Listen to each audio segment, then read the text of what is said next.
Vai dieniņ, cik nav runāts par vieglajām automašīnām un to piekabēm, bet skaidrības joprojām nekādas. Ja tev mašīna tādu piekaba šitādu, bet ja tad svars tāds un tā nekāds, bet šita... Un beigās policists to visu izlūko pa savam. Beigās tu atmet ar roku un brauc, kur vajag, nolemjot, ka domās tad, kad kāds piesiesies. Agrāk nemaz nav jēga sākt domāt. Bet tāpat jau neko nevar saprast. Vispār jau tā ir izēja domāt vēlāk. Bet ņemot vērā, ka tagad vasarā ir pašā plaukumā visādi remonti un darbi dārzā, un cilvēki ir spiesti šo to vest ar piekabēm, kurus var izīrēt malās, mēģināsim vēlreiz tikt skaidrībā, kādu piekabi drīkst vilkt parasts vieglās mašīnas šoferīts ar B kategorijas vadītāja apliecību. Kāda likumdošana Eiropas Savienībā ir tāda, viņi ir kopēji. Bet, tātad, ja īsumā, tad tomēr varam pastāstīt, ja mēs braucam ar piekabi, kas ir jāievēro. Tātad, pirmkārt, attiecībā uz piekabēm, kuras pilna masa nepārsniedz 750 kg, tās vispār var neuzskatīt par piekabēm, tā kā viņas vienkārši nebūtu. Ja? Tātad, pilnīgi noteikti ir vajadzīga tikai un vienīgi B kategorija, un šāda savienojuma pilna masa, tātad vilcējs plus piekabe, šāda savienojuma pilna masa, tātad pilnīgi likumīgi, var būt līdz pat 4250 kg.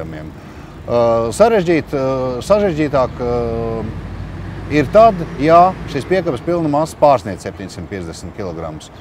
Un tur jau ir jāskatās pēc šī savienojuma pilnas masas. Tātad, ja šī savienojuma pilna masa ir līdz 3,5 tonnām, tā ir vēl aizvien tikai B kategorija.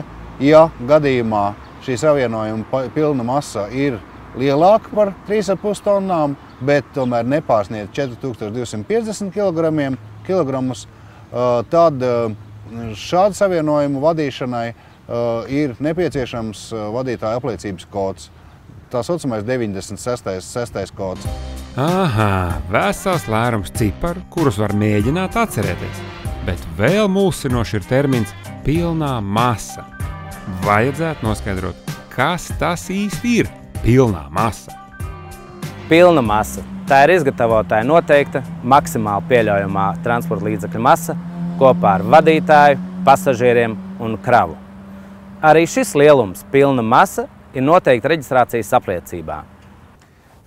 Paspējāt visu pierakstīt? Kādai mašīnai, kāda piekabe, ja jums ir B kategorijas vadītāja apliecība? Vispār jau es neticu, ka jūs tā uzreiz visu sapratāt. Tāpēc paskaidrošu vēlreiz un uzskatāmi. Tātad B kategorijas autovadītāja apliecība un piekabe. Ja piekabe ir līdz 750 kg pilnā masa, tad tas braucamais var būt līdz 3,5 tonnām. Un kopā viss tas vilciens var svērt 4250 kg vai mazāk. Savukārt, ja piekabe ir ar pilno masu virs 750 kg, tad braucamajam jābūt mazākam, jo kopā viss šis vilciens tad var būt līdz 3,5 tonnām. Savukārt, no nākamā gada, kad būs 96. kods, tad ar B kategorijas vadītāja apliecību varēs braukt ar vilcienu, kura kopējā masa būs 4250 kg, un piekabe varēs būt smagāk par 750 kg pilnā masa.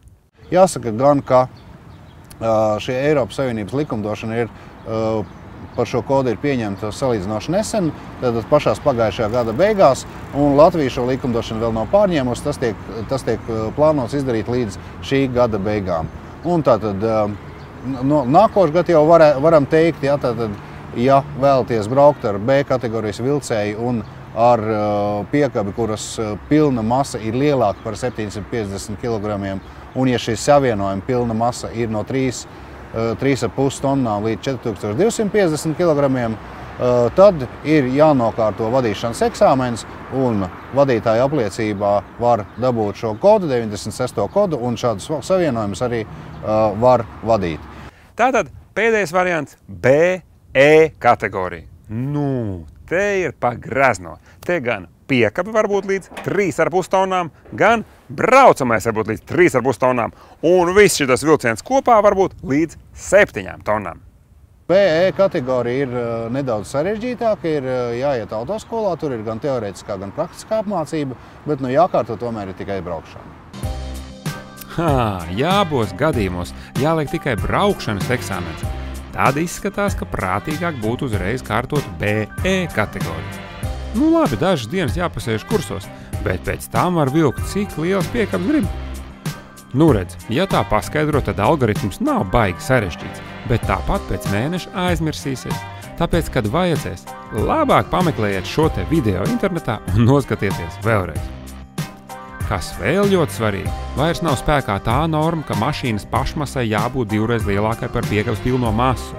Uz to agrāk daži ceļu policisti mēģināja nerot autovadītājs, bet tagad ir noteikts jēdzīgāk. Drīkst vilkt tik smagu piekabi, cik noteicis autoražotājs. Un tas jau ir daudz prātīgāk.